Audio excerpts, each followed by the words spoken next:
السلام علیکم ویوز، میں ہوں آپ کا ہوسٹ رانا وسیم اور آپ دیکھ رہے ہیں ہمارا اور آپ کا اپنا چینل ہسٹری آف راجپوت۔ تو ویوز، آج کا ہمارا ٹاپک ہے سیال راجپوت۔ تو آج ہم سیال قوم کے بارے میں جانیں گے۔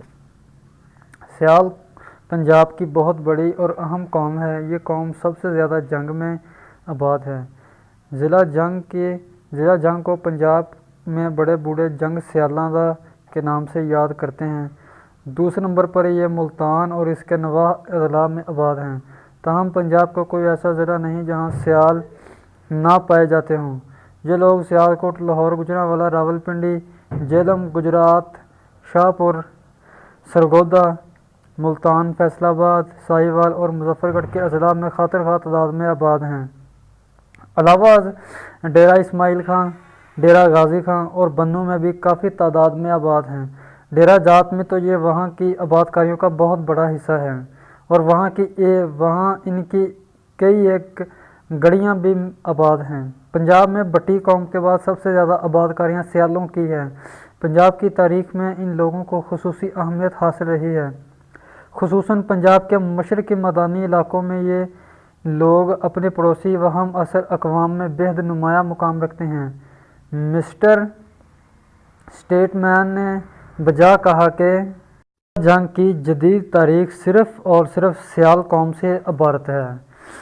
ماضی میں سیال قوم خانہ بدوش رہی ہے اور اس قوم کی معیشت کا دار و مدار غلہ بانی رہا ہے۔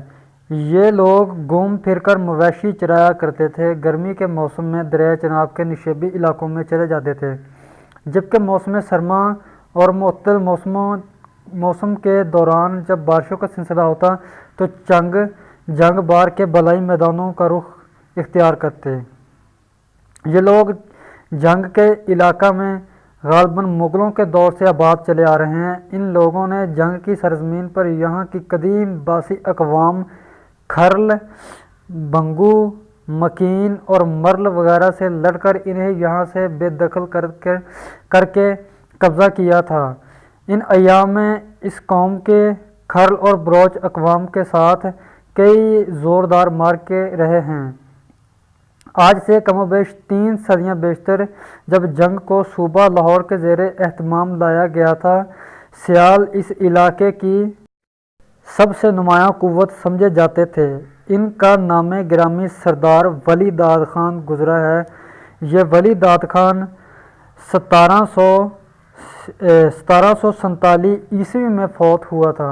اس سردار کے دور میں اس قوم نے بے انتہا ترقی اور عروج حاصل کیا تھا اور ولی داد خان کی سرکردگی میں یہ لوگ ایک طرف تو منکیرہ کے تھل تک اور دوسری طرف کمالے کے علاقے میں راوی کے کناروں تک کے زمینی رقبے پر قابض ہو گئے تھے۔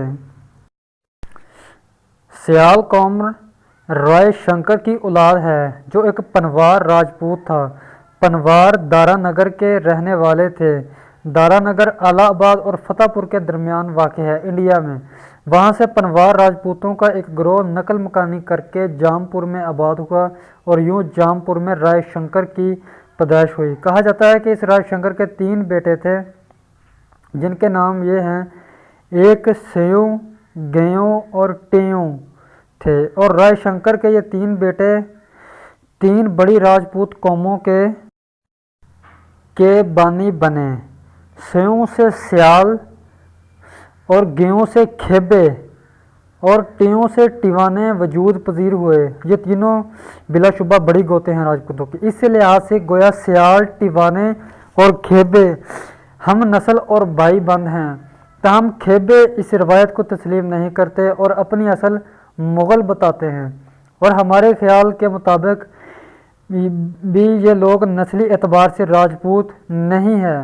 بہرکیف سیالوں نے چنگ کو آباد کیا، ٹیوانوں نے شاہ پور میں سکونت اختیار کی، جبکہ کھیبوں نے پنڈی کھیب آباد کیا۔